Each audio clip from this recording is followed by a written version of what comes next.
Ok. Regardez, ceux qui sont là ont énormément de chance. Pourquoi? Parce que, non, c'est demain. Mais parce que, non plus. Tout simplement parce que ce que je vais vous dire, c'est ma mâche, quelque chose qui, si tu l'attrapes, toutes les Nekudas comme ça, si tu attrapes le point que je vais te dire, ça peut changer ta vie, et plus que ça, ça peut surtout aider à que 80% des gens ou des problèmes que tu as autour de toi, tu peux les régler. Pourquoi? Très simple. Ça se résume en une phrase. Arrête de faire ton Haman. Arrête de faire ton Haman. Arrête de jouer ton Haman. Qu'est-ce que ça veut dire cette histoire? Haman, vous connaissez l'histoire, la Megillah d'Esther. Haman, c'est le grand méchant loup. Ok? Et c'est lui qui finit pendu avec ses fils. C'est-à-dire? Alors pourquoi je dis arrête de faire ton Haman? C'est très simple. Toute la Torah, elle vient nous donner des situations. Et de la même manière qu'il faut apprendre de chacune des situations, il faut apprendre de chacune des néphilotes, des chutes des gens, qu'ils soient bons ou mauvais. Quand je te dis dans ta vie de tous les jours, tu peux te sauver la vie, la tienne, et sauver 80% des vies, ben c'est très simple. Aujourd'hui, j'ai parlé de ce cours-là avec une psychologue. Et elle m'a dit, waouh, t'as fait des études de psychologie? Je dis non, je viens d'entendre mon Rav me parler 1 minute en bas de chez lui, et il me l'a dit, c'est tout. C'est quoi la Nekuda? Fais pas ton Haman. Qu'est-ce que ça veut dire fais pas ton Haman? Ben, c'est très simple. Si tu regardes la Megillah, Haman, il a, écoutez bien, il a de l'argent, il a des femmes, il a des enfants, il a du pouvoir, il a tout ce qu'il veut, il a tout. C'est-à-dire que Tachlès, si tu mets sur une grille les rêves de monsieur tout le monde, Haman c'est le top. Il a tout. Et Haman, il a tout, mais Mordechai. Ça veut dire, il a le pouvoir, il est le bras droit, là, mais Mordechai. Il a de l'argent, mais Mordechai. Tout le monde a peur de lui, mais Mordechai. Il a une femme que tout va bien, oui, mais Mordechai. Il a des enfants, oui, mais Mordechai. Mordechai. Ça veut dire que Haman, il a tout, mais il y a une Nekuda, il y a un point noir dans sa vie qui s'appelle Mordechai. Et ce point noir, il va entraîner qu'il va tout perdre et il va mourir. Qu'est-ce que ça veut dire chez nous? C'est très simple. Tu prends un mur blanc et tu mets un petit point noir. Un petit Mordechai. Quelqu'un de normal, il va dire, ok, c'est vrai, ce point noir, il se voit parce que tu as un mur blanc. Mais Boker Tov, le mur, 99%, il est blanc. Arrête de fixer sur ce point noir. Et Haman, c'est ce qu'il fait. Haman, il a 99% de tout va bien. Mais Mordechai, tu ne sais pas pourquoi, il ne s'est pas baissé, il n'a pas fait ce qu'il fallait. Il pique la mouche, il se fixe sur ça et il s'enterre avec cette histoire. Et nous, est-ce qu'on ne fait pas un peu la même chose? Est-ce qu'on n'a pas des fois, dans notre système de pensée, une Nekuda qui nous énerve, une personne, une phrase, un retard, un truc, la journée tu l'as mis à la poubelle. La journée entière, tu vas croiser tes parents, tu vas faire la tronche, tu vas aller au boulot, tu vas t'énerver, tu vas... La Nekuda, c'était un petit point. Un petit point au départ. Et on est tous comme ça. On fait tous du hamanisme. On est tous tombés dans ce piège de jamais élargir le zoom et de se dire, mais est-ce que cette Nekuda, ce point noir, c'est pas simplement un petit point noir, et il se voit parce qu'il y a un mur blanc autour de moi. Et les psychologues, ce que je vous parlais tout à l'heure, cette psychologue avec qui on a parlé, elle m'a dit, mais tu sais, c'est mon travail. Qu'est-ce que je fais avec les gens? J'essaye de retrouver la Nekuda, le point noir, qui fait que ce mec-là, après 60 ans de vie sur Terre, c'est toujours ce point noir qu'il a dans la tête. En conscient, en inconscient, en subconscient, en surconscient, ce que tu veux. Tu te dis, qu'est-ce que ça veut dire cette histoire? Ça veut dire que cette psy que j'adore, elle m'a dit très simplement, regarde l'histoire. C'est Claude, hein, c'est pour ça que je dis ça, vous la connaissez. Et elle m'a dit, mais tu sais que c'est comme ça la vie. Il y a des mecs qui se battent toute leur vie sur cette Nekuda-là, sur ce point noir-là. Et je lui dis, ouais, mais regarde, qu'est-ce que c'est un point noir sur un... C'est comme si tu me dis, tu sais qu'il y a une rayure sur la tour Eiffel. Ah bon, il y a une rayure sur la tour Eiffel, qu'est-ce qu'on fait? On démonte le monument. Alors je dis pas que ce point noir, il peut ne pas être important.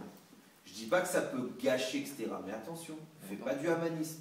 Si tu fixes sur ça, ben c'est comme quand tu approches ton doigt très très près, ben il n'y a plus rien, tu vois rien. C'est un truc de malade. Tu as une pièce de 200 mètres carrés, tu fais ça, tu la vois plus. Comment c'est possible? C'est exactement la même chose. Tu as une vie avec des forces impensables, et parce qu'une Nekouda t'a froissé, une Nekouda te fait peur, tu vis que sur cette Nekouda du mal, et toute ta vie tu la fous en l'air. Et on est un peu comme ça. Il y en a, c'est plus fin, ça veut dire qu'ils arrivent le matin, on leur marche sur le pied, ils vont te faire la tronche pour 24 heures. C'est-à-dire, c'est le mec, tant que tu ne l'as pas fait dormir, il va faire la traite. Et c'est une Nekouda. T'as des gens, ils arrivent, on leur fait un sourire, ça va, on leur répond pas. Alors le mec, il a pas fait attention. Tu sais, il trace, il n'a pas fait attention. Il salue, puis il ne te répond pas. Eh ouais, mais les mecs ici, de toute façon le monde, de toute façon Paris, ici, le mec un mec est passé devant lui, il a oublié de lui dire bonjour, ça y est, c'est la France qui n'aurait pas dû gagner la Coupe du Monde. Quel rapport? Où tu vas? Ben, c'est comme ça, et en réalité, c'est comme ça dans nos vies. On prend une Nekouda qui nous embête, on en fait un monde, on en fait un truc, et tout tourne autour de ça. Tout tourne autour de ça. Et pourquoi les gens qui sont manipulateurs, ils sont forts? Parce qu'ils savent trouver la Nekouda Shrora, la Nekouda noire, et ils te font tourner en bourrique sur toi-même. C'est pour ça qu'il faut être un juif éclairé. C'est pour ça qu'il faut se dire, attends, 2 secondes. Est-ce qu'on n'est pas en train de prendre mon Yetzirah, de prendre la Nekouda qui est la plus faible chez moi, et de me faire tourner dessus?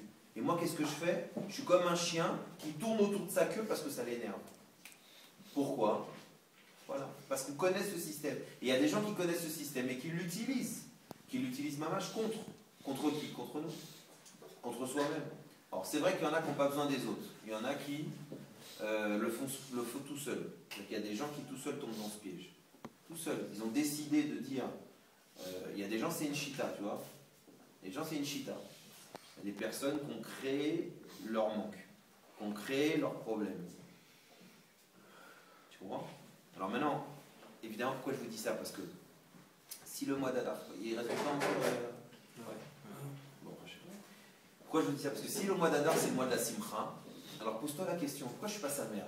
Ben, peut-être c'est pour ça. Peut-être c'est parce que cette Nekouda Shrora, ce petit point noir, j'en fais une histoire, j'en fais un immeuble, j'en fais un monde, j'en fais ma vie. C'est-à-dire, j'ai même pas espoir à chaque instant que Dieu peut tout changer. Ok, c'est-à-dire, imaginons que ton point noir, il est vraiment, c'est une valise de 400 kilos. C'est-à-dire, mais Dieu, il ne peut pas tout changer. Tu ne peux pas tout changer. On n'a pas vu des histoires comme ça, de mecs qui n'avaient rien contre tout, de mecs qui étaient nerveux, qui sont maintenant directeurs de centres de yoga. On peut changer. Et nous, les Juifs, encore plus, parce que qu'est-ce qu'on a appris avec Purim? Que quand tu fais tchouva, et que tu fais tchouva mamash, tu peux inverser tout. Même la situation où en une seconde, le Ham Israël devait dégager de la carte. En une seconde. Pourquoi? Parce qu'on a fait tchouva. Donc quand tu regardes et tu te dis, attends 2 secondes, j'ai comme arme la tchouva. Le fait qu'à n'importe quel moment, je peux revenir vers Dieu, quelle que soit ma situation, quelle que soit la taille de mon point noir, je peux tout le temps me retourner vers Dieu. Parce qu'il m'a donné cette chance-là. Ça fait partie de mon libre arbitre. Si je me dis que j'ai ça, si je me dis que, sauf, je dois être sa mère parce que justement j'ai ce corps-là, alors maintenant tu relativises. Ok, j'ai des Nekudot noirs. Ok, il y a des choses que je ne sais pas faire. Ok, il y a des choses qui me font peur. Mais je ne vais pas vivre sur ça. C'est pas ça ma vie. Ok, je vais prendre mon pinceau blanc et doucement, je vais repeindre. Doucement, je vais remplir le mur. Doucement, je vais refaire ma peinture. Je vais remettre un truc qui me plaît. Léa. Mais j'ai pas peur. Et quand on n'a pas peur, on est du simcha. Parce que la simcha, c'est du bitachon. C'est la confiance. C'est sentir que il y a une issue, il y a une geoula possible. Et je vous dis, Rov Azman, la plupart du temps, on s'enferme tout seul dans la boîte. Regardez un peu, prenez votre journée, prenez vos problèmes, mettez-les sur un papier, dites-vous, mais attends, c'est à cause de ça que je fous tout en l'air, c'est à cause de ça que je me réveille pas, c'est à cause de ça que je mange pas, c'est à cause de ça que je m'énerve, c'est à cause de ça que je parle pas à un mec, c'est pas possible, je sais pas. Attends, mais combien de prend ça prend quoi la place dans une feuille? 3 mots? 1 mot? Et je vous dis, les psychologues et les psychiatres, ils passent des heures et des heures à trouver le mot qui dérange.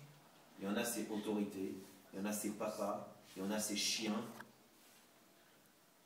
Il y a des mecs, toute leur vie, ils sont troublés, ils n'ont pas confiance en eux, parce que à l'âge de 5 ans, il y a un chien qui leur a sauté dessus. Ils ont mal vécu le truc. C'est-à-dire, mais le reste de la vie, c'est pas que des chiens. Alors comment tu fais? Oui, mais il a coincé. Il a coincé sur la Nekuda noire. Alors que quand la Torah et Purim et Mordechai et Esther, ils te disent, même quand tu vois rien, même quand ça paraît vraiment noir, pas un point noir dans un mur blanc, que tout est noir, te dit, n'aie pas peur.